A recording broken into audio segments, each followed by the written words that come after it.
जय हिंद साथियों, आइए आज हम लोग पढ़ते हैं G20 के बारे में। ठीक है,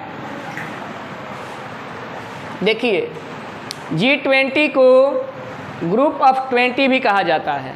ठीक है, इसकी स्थापना जो है यानी गठन इसका 26 सितंबर 1999 ईस्वी को हुआ। ठीक है, इसका गठन कब हुआ? तो 26 सितंबर 1999 ईस्वी को हुआ। इसमें 19 देश और एक यूरोपीय संघ मिला करके ही इसे क्या बोला जाता है? G20 बोला जाता है। कहने का मतलब है कि इसमें 19 देश और एक यूनियन भी है। यूनियन कौन सा है? तो यूरोपीय यूनियन है। यानी 19 देश और एक यूरोपीय यूनियन को ही मिला करके G20 का गठन किया गया है। अब देखिए ये क्यों किया गया है? तो इसमें अपने देश की अर्थव्यवस्था को बढ़ाने के लिए, पूरे विश्व के अर्थव्यवस्था को दुरुस्त करने के लिए हर एक साल इसकी बैठक कराई जाती है। ठीक है, अब देखिए थोड़ा सा आगे देखते हैं। हुआ क्या था? ये पहले जो बैठक होता था इसमें वित्त मंत्री और उस देश के जो केंद्रीय बैंक के गवर्नर होते थे वही केवल भाग लेते थे। ठीक है, 2008 में दुनिया में आर्थिक मंदी छा गई। आर्थिक मंदी के बाद ये संगठन जो है, जो ये ग्रुप हैं, इस ग्रुप के जो मेन लीडर है यानी राष्ट्राध्यक्ष हो गए, उसके हाथ में चला गया। ठीक है, पहले जो वित्त मंत्री करते थे या गवर्नर करते थे, अब इसमें विशेष ध्यान हो गया उस राष्ट्र के नेता को। इसीलिए इसका पहला बैठक, किसकी पहली बैठक? यानी G20 की जो पहली बैठक है, इसकी पहली बैठक अमेरिका में आयोजित की गई। कहाँ की गई? USA में की गई। ठीक है, USA की राजधानी कहाँ है? वाशिंगटन। यानी इसका पहला आयोजन है, ठीक है, वाशिंगटन DC में किया गया। कब? तो 2008 ईस्वी में। ठीक है, तो क्वेश्चन ऐसा दे सकता है कि G20 की पहली मीटिंग या पहली समिट या पहली बैठक कहाँ हुई थी? तो ये हुई थी USA के वाशिंगटन DC में। उसके बाद इसका दूसरा जो बैठक हुआ वो हुआ था ब्रिटेन में। ब्रिटेन यानी इंग्लैंड में। इंग्लैंड में भी कहाँ? तो लंदन में किया गया था। तो पहला बैठक कहाँ किया गया था? USA। और दूसरा बैठक बोलिए आप लोग?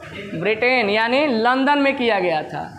ठीक है, अब देखते हैं ये जो संगठन है पूरे विश्व के GDP में अपना योगदान जो देता है 85% देता है। तो क्वेश्चन देगा कि G20 जो पूरे विश्व के जो GDP है उसमें कितना हिस्सा रखता है वो? तो 85% योगदान देता है। ठीक है, वैसे ही ये पूरे विश्व के व्यापार में 75% योगदान देता है। कितना परसेंट? 75%। साथ ही इस संगठन में पूरे विश्व के 2/3 जनसंख्या भी संलग्न है। ऐसे ही आप लोग देख लीजिए, चाइना और भारत है कि नहीं, ये दोनों ही मिल जाता है तो कितना जनसंख्या हो जाता है। इसीलिए देखा जाए तो 2/3 जनसंख्या भी इसमें क्या है? शामिल है। अब देखिए इस संगठन में जो है G7 का भी देश शामिल है। यानी इसके अंदर ही कौन है? G7 के देश भी शामिल है। जैसे G7 संगठन है ना, पहले इसको G8 के नाम से जाना जाता था जब रूस इसमें शामिल था। रूस निकल गया तो फिर ये क्या हो गया? G7। तो G7 में पता ही है अमेरिका महाद्वीप के 2 देश हैं, कनाडा है, USA है, उसके बाद यूरोप के देश हैं कौन? जर्मनी, इटली, फ्रांस, और एक देश एशिया के है कि नहीं? सब मिला करके इस संगठन में कितने देश हैं? 7। इसीलिए ग्रुप ऑफ 7 बोला जाता है इसको। यानी ग्रुप ऑफ 7 का देश भी इसमें क्या है? शामिल है कि नहीं? समझ में आ रहा है आप लोगों को? आगे देखिए, अब देखते हैं ये जो संगठन है इसमें दो प्रकार के देश हैं। मेनली इसमें दो प्रकार के देश जुड़े हुए हैं। एक होते हैं विकसित देश, ठीक है, और एक है क्या? विकासशील देश। कौन कौन देश? विकसित देश और विकासशील देश, यानी दोनों तरह के देश इसमें शामिल है। जैसे भारत को देख लिया जाए तो कैसा देश है ये? विकासशील देश है। लेकिन यूएसए को देखा जाए, फ्रांस को देखा जाए, ब्रिटेन को देखा जाए, ये किस देश में आते हैं? तो ये आते हैं विकसित देश में आते हैं। अब देखते हैं इसमें कुल कौन कौन से देश हैं। तो याद करना है तो आसानी से याद कर लेंगे। कितने महाद्वीप हैं? 7 महाद्वीप हैं। 7 महाद्वीप में सबसे पहले हम लेते हैं उत्तरी अमेरिका, ठीक है। अब देखिए आप लोग को 19 देश को हम याद करवा देते हैं। यहाँ पे ऐसे लिख भी दिए हैं, आप लोग थोड़ा थोड़ा देख लीजिएगा, है ना। चलिए देखते हैं। सबसे पहले उत्तरी अमेरिका को समझ लेते हैं। उत्तरी अमेरिका में हो जाएगा कनाडा, यूएसए और कौन? मैक्सिको, यानी 3 देश। 3 को याद हो गया। फिर नीचे आते हैं दक्षिण अमेरिका, ठीक है। इसमें है ब्राज़ील और अर्जेंटीना। कितना देश हुआ? 5 देश हुआ। आगे बढ़ जाएंगे अफ्रीका महाद्वीप में। तो अफ्रीका महाद्वीप का मात्र एक देश है जिसका नाम है साउथ अफ्रीका या दक्षिण अफ्रीका। ऐसे ही बढ़ जाएंगे तो आगे क्या हो जाएगा? यूरोप महाद्वीप। तो यूरोप महाद्वीप में तो सबसे पहले ब्रिटेन, साथ में फ्रांस, इटली, जर्मनी। हुआ कि नहीं हुआ? उसके बाद रसिया को भी इसी में शामिल कर लेंगे। कितना हो गया टोटल? बताइए आप लोग। 11 हो गया। 11 हो गया। अब आते हैं हम लोग एशिया के देश को देखते हैं, ठीक है। एशिया में तो सबसे पहले हम ही लोग आ जाएंगे, यानी हम लोग मतलब भारत, चाइना, जापान, दक्षिण कोरिया, ठीक है। उसके बाद सऊदी अरबिया। कितना हुआ? और साथ ही एक तुर्की और एक ऑस्ट्रेलिया महाद्वीप का देश ऑस्ट्रेलिया ही है। हो गया 19। यही सब संगठन और साथ में एक यूरोपीय यूनियन मिला करके ही ग्रुप ऑफ क्या बोला जाता है? 20 बोला जाता है जी, 20। ये इसका पृष्ठभूमि है कि नहीं? अब आइए थोड़ा सा इसके कार्य के बारे में देखते हैं कैसे ये कार्य करता है। तो इसमें 2 समांतर ट्रैक बनाया गया है। क्या बनाया गया है? 2 समांतर ट्रैक। देखिए यहाँ पे लिख भी दिए हैं। एक होता है विथ ट्रैक, एक होता है शेरपा ट्रैक। तो विथ ट्रैक का जो नेतृत्व करते हैं उस देश के वित्त मंत्री करते हैं, और उस देश के केंद्रीय जो बैंक है उसके गवर्नर करते हैं, ठीक है। समझ में आ भी रहा होगा। आगे शेरपा का मीटिंग, शेरपा का जो बैठक होता है इसमें जो भाग लेता है शेरपा होता है। अब ये शेरपा शब्द आप लोगों को शायद समझ में नहीं आया होगा। तो शेरपा मतलब जैसे देखे हैं हम लोग नेपाल को देखें हैं तो ये सब थोड़ा सा नेपाल के आदिवासी इलाका है। जैसे माउंट एवरेस्ट की चोटी कहाँ है? नेपाल में है। तो नेपाल में जो दूसरे लोग आते हैं या यहाँ के देश के जो दिशा निर्देश देते हैं ना कि कैसे वहाँ पे जल्दी जल्दी चढ़ना है, तो उन्हीं को शेरपा बोला जाता है। तो इसमें भी जल्दी जल्दी कार्य कैसे किया जाएगा या जो भी किया जाएगा उसके बारे में ये कौन बताते हैं? शेरपा ही बताते हैं, यानी नेतृत्वकर्ता होते हैं शेरपा। आया कि नहीं आया? अब की बार भारत के शेरपा के रूप में देखा जाए तो कौन नेतृत्व कर रहे हैं? तो अमिताभ कांत जी कर रहे हैं, जो नीति आयोग से जुड़े हुए हैं, है कि नहीं? अब आइए अब देखते हैं थोड़ा सा भारत के बारे में, ठीक है। यहाँ तक पृष्ठभूमि के बारे में आप लोगों को शायद समझ में आ गया होगा, ठीक है। आगे आइए हम लोग देखते हैं। देखिए अब की बार 2023 का जो समिट है पूरा का पूरा समिट भारत में ही होने वाला है, यानी बैठक। अब ये बैठक जो है भारत इसकी अध्यक्षता कब से कर रहा है, अब कब तक रहेगा इसको देख लेते हैं। भारत 1 दिसंबर से ही 1 दिसंबर 2022 से लेकर 30 नवंबर 2023 तक G20 का क्या करेगा? अध्यक्षता करेगा। इस दौरान यह, ठीक ना, टोटल कुल 200 बैठकों का आयोजन करवाएगा। कितना? कुल 200 बैठक अब की बार आयोजित की जाएगी, और ये जो बैठक होगा 50 से 55 शहरों में आयोजित की जाएगी। कितने शहरों में? 50 से 55 शहरों में आयोजित की जाएगी। अब देखिए, अब भारत कर रहा है तो भारत कुछ अलग ही करेगा। अब देखिए, अब करेगा तो उद्देश्य होना चाहिए, इसका विषय होना चाहिए, इसलिए अब की बार का विषय बनाया गया है किसका, ये G20 का। तो देखिए विषय या थीम इसको बोला जाएगा, ठीक है।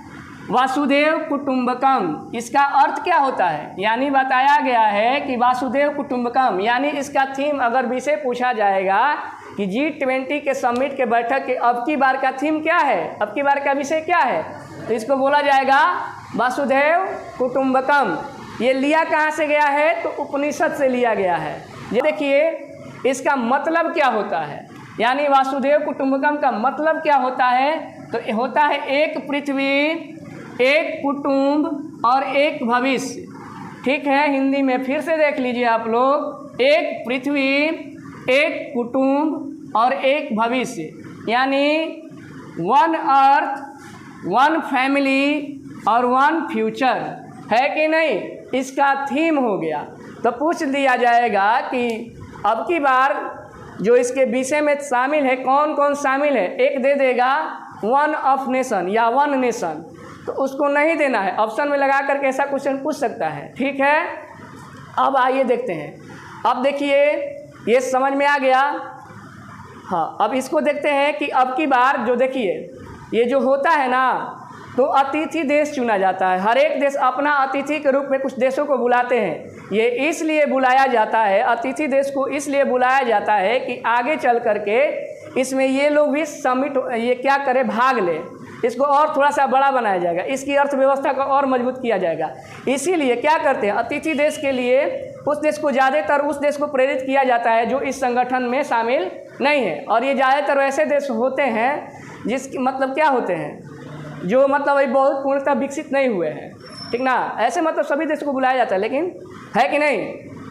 तो अब देखिए इसमें अतिथि देश के रूप में किसे किसे चुना गया है, तो देखते हैं अपना पड़ोसी देश कौन है, बांग्लादेश, इजिप्ट को बुलाया गया है, मॉरिशस को भी बुलाया गया है, नीदरलैंड को बुलाया गया है, स्पेन को बुलाया गया है, सिंगापुर को बुलाया गया है, यूएई को बुलाया गया है, ओमान को बुलाया गया है, नाइजीरिया को बुलाया गया है। यानी इतने देश को अब की बार इस संगठन में इस मतलब बैठक में भाग लेने के लिए बुलाया गया है। सभी पॉइंट में सबसे इम्पोर्टेंट जो पॉइंट है, इसको तो थोड़ा सा आप लोग विशेष करके देखिएगा, ताकि ये क्वेश्चन पूछा जा सकता है। इसमें तो ज़्यादातर क्वेश्चन इसलिए नहीं पूछा जाता कि बहुत सारा देश है, लेकिन इसमें से पूछा जाता है कि कौन इसमें शामिल नहीं है, या कौन अतिथि देश के रूप में नहीं है, या कौन है, ऐसा करके क्वेश्चन पूछा जाता है, ठीक है।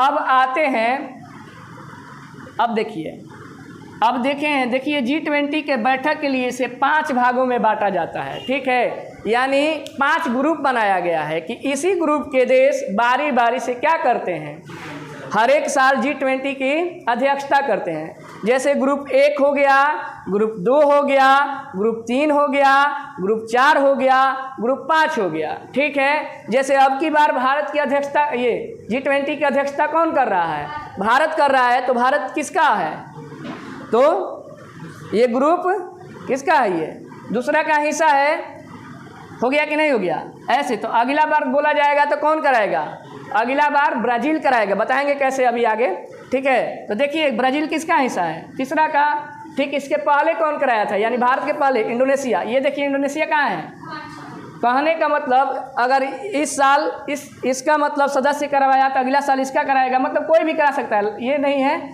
लेकिन बारी बारी से कराएगा। समझ में आ रहा है आप लोगों को, ठीक है। अब देखिए थोड़ा सा, अब देखिए ये एक ट्राइकिया शब्द का प्रयोग किया गया है। ट्राइकिया किस लिए किया जाता है, तो ट्राइकिया शब्द उसके लिए प्रयोग किया जाता है कि जो 1 साल पहले, यानी जो अभी हो रहा है ना, इसके पहले कौन किया था और इसके बाद कौन करेगा, इसके लिए ट्राइकिया शब्द का प्रयोग किया गया है। तो पूछा जाएगा इससे पहले इसकी अध्यक्षता किसके द्वारा किया गया था, तो इंडोनेशिया के द्वारा किया गया था। उसके बाद इसकी बैठक कहाँ कराई जाएगी, यानी अध्यक्षता कहाँ किया जाएगा, तो कहाँ कराया जाएगा, ब्राज़ील में कराया जाएगा। अब देखिए थोड़ा सा आ जाते हैं यहाँ पे G20 में, यहाँ पे हम एक क्या बनाए हैं, फिगर बनाए हैं, ठीक है, लोगो है ये G20 का। ठीक है, तो लोगों के बारे में थोड़ा सा जानते हैं। देखिए ये है पृथ्वी, तो ये पृथ्वी है। क्या है ये? पृथ्वी। यानी लोगों में क्या है? ऊपर में पृथ्वी है। और ये पृथ्वी कहाँ है? ये पृथ्वी जो है एक कमल के फूल पर टिकी हुई है। ये कमल के फूल में आप लोग देखिए 7 पंखुड़ियाँ बनाया गया है। क्या बनाया गया है? 7 पंखुड़ियाँ। ये जो 7 जो पंखुड़ियाँ है, ये 7 महाद्वीप को दर्शाती है। ठीक है, तो ये है हम लोग का G20। जय हिंद, राधे राधे।